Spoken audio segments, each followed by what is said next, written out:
Assalamualaikum warahmatullahi wabarakatuh. Jumpa lagi dengan kami di channel Tutor Otomotif. Kali ini saya akan membahas tentang sensor yang terdapat pada mobil Avanza generasi pertama yang keluar pada tahun 2004. Video ini sekaligus saya persembahkan untuk memenuhi tugas akhir saya pada program PPG di Universitas Negeri Yogyakarta.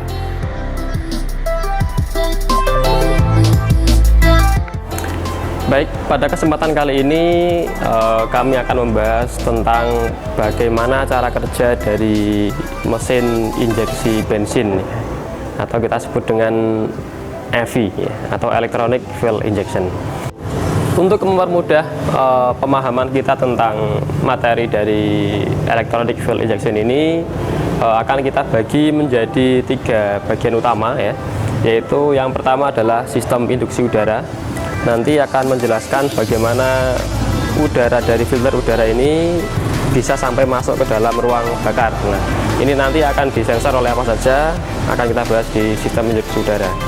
Kemudian yang kedua, itu membahas tentang sistem bahan bakar ya. Jadi mulai dari sini bahan bakarnya di tangki bahan bakar, kemudian dia bisa sampai masuk ke dalam ruang bakar itu dia melewati apa saja. Nah, kita akan bahas untuk sistem bakarnya di situ. Kemudian yang ketiga adalah tentang sistem kontrol elektroniknya. Nah, berarti cara kerja dari masing-masing sensor itu seperti apa saja, nanti kita bahas lebih detail di sistem kontrol elektronik. Untuk sistem kontrol elektronik ini kita bagi menjadi 3 bagian utama lagi, yaitu yang pertama adalah sensor, yang kedua adalah kontrol, dan yang ketiga adalah aktuator. Untuk sensor ini berfungsi untuk mendeteksi sebuah keadaan ya, mungkin dari suhu, tekanan ataupun putaran dan sebagainya. Itu nanti akan dirubah menjadi sinyal elektronik yang akan dikirimkan ke kontrol.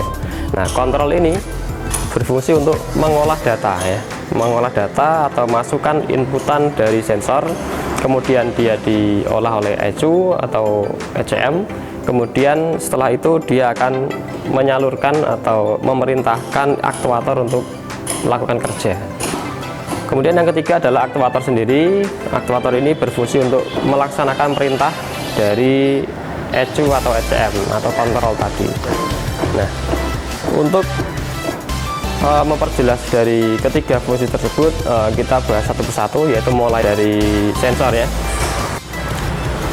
Jadi udara yang berada di dalam filter udara ini akan dideteksi oleh sensor IAT.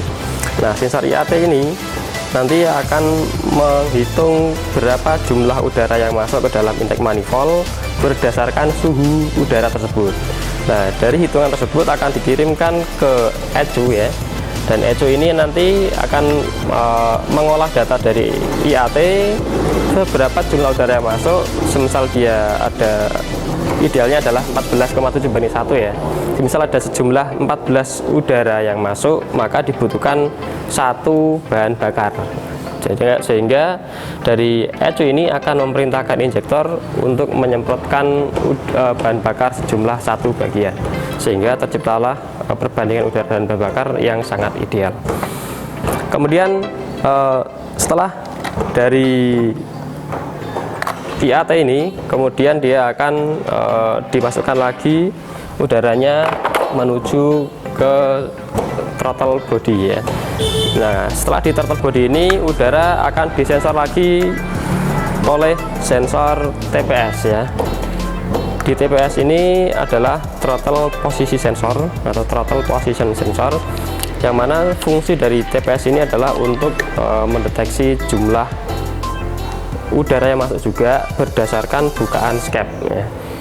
Dari bukaan skep ini akan diketahui berapa jumlah udara yang masuk, kemudian dilaporkan juga ke ECU. Dari ECU akan menentukan berapa jumlah bahan bakar yang harus disemprotkan oleh injektor. Nah, kemudian setelah dia masuk ke dalam throttle body, dia turun lagi ke bawah, masuk ke intake manifold. Udara tersebut akan disensor lagi oleh yang namanya sensor MAP ya. Sensor MAP ini berfungsi untuk mendeteksi tekanan dari udara yang masuk. Jadi manifold absolute pressure, untuk mendeteksi tekanan dari udara yang masuk.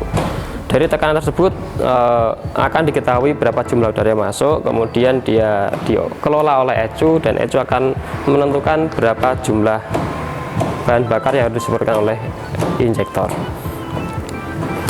Selanjutnya, setelah udara masuk dalam intake manifold, kemudian dia langsung masuk ke dalam ruang bakar.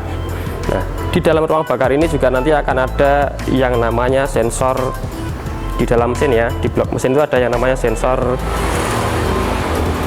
ini ya, ECT atau Engine Coolant Temperature.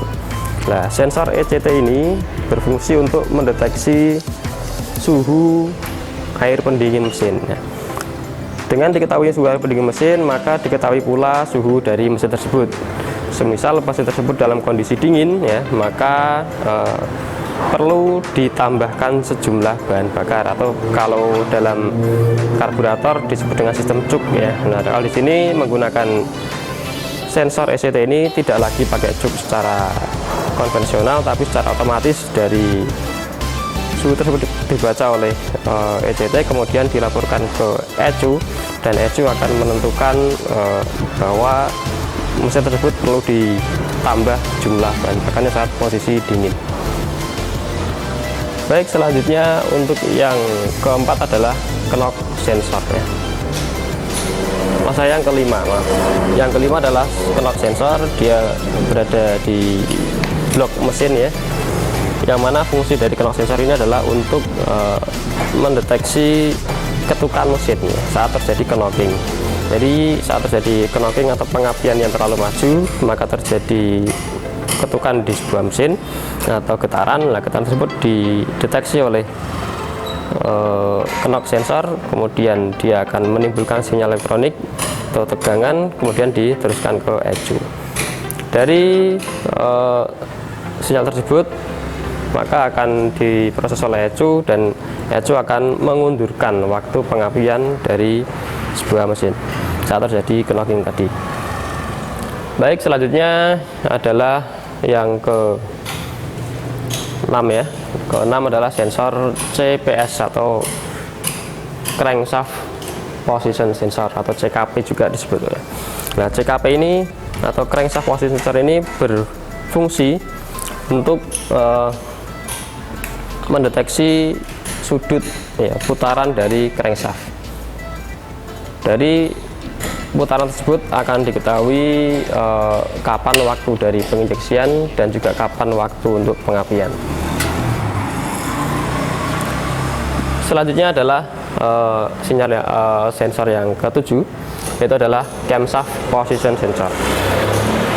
Untuk camshaft position sensor ini dia berada di ujung dari poros noken as ya, atau camshaft, yang mana fungsi dari CPS ini adalah untuk mengetahui putaran dari poros noken as ya, atau camshaft.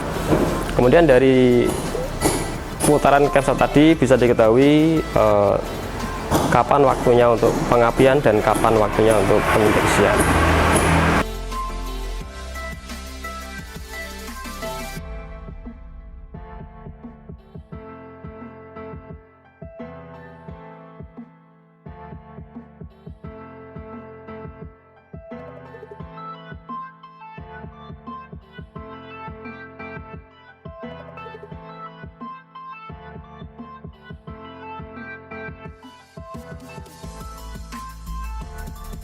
Baik, untuk melaksanakan scanner, untuk pertama kali kita pasangkan dulu scanner pada kabel DLC nya di bawah setir ya.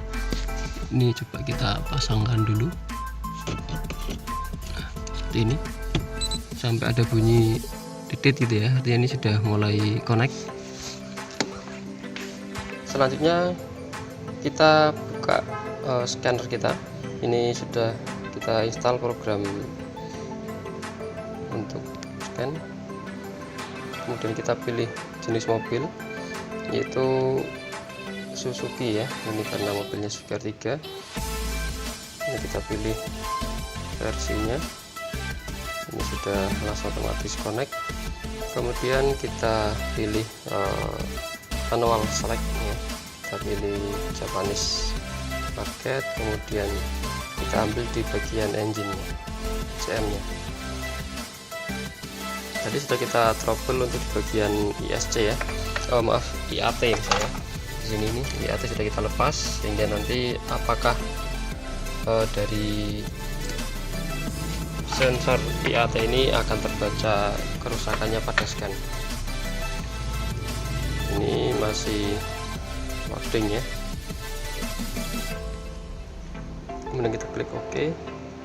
Nah, ini sudah mulai muncul untuk beberapa menu, yaitu mulai module information, read file code, read clear file code, dan read data stream. Untuk membaca kerusakan kita pilih menu read file code. Nah, oke, ini sudah muncul. Untuk diagnostik trouble kodenya adalah intake air temperature sensor 1 pada sirkuit high atau bank 1. Nah, setelah ketemu untuk kerusakan seperti ini, kemudian kita matikan kunci kontak ya. Oke, kunci kontak kita matikan, kemudian kita lakukan perbaikan pada sensornya. Nah, tadi karena yang rusak adalah IAT, kemudian kita perbaiki ini sensor IAT, coba kita pasang kembali seperti ini. Nah, setelah kita pasang, selanjutnya akan kita hapus untuk kerusakan dari IAT tadi. Tapi sebelumnya kita coba nyalakan dulu kunci kontak. Oke, kita kembali, kunci kontak sudah kita nyalakan, kemudian kita clear ya, atau hapus data kerusakannya seperti ini. Are you sure to clear fat memory? Yes. DTC have been cleared, berarti ini sudah bersih ya. Untuk kerusakan tadi sudah kita bersihkan. Untuk mengeceknya kembali, coba kita klik lagi untuk read file code. Nah, ini sudah no DTC, artinya sudah tidak ada lagi kerusakan pada sistem injeksinya, bahan bakar injeksinya. Oke, cukup sekian untuk penjelasan dari scan kerusakan mobil injeksi. Terima kasih. Assalamualaikum warahmatullahi wabarakatuh.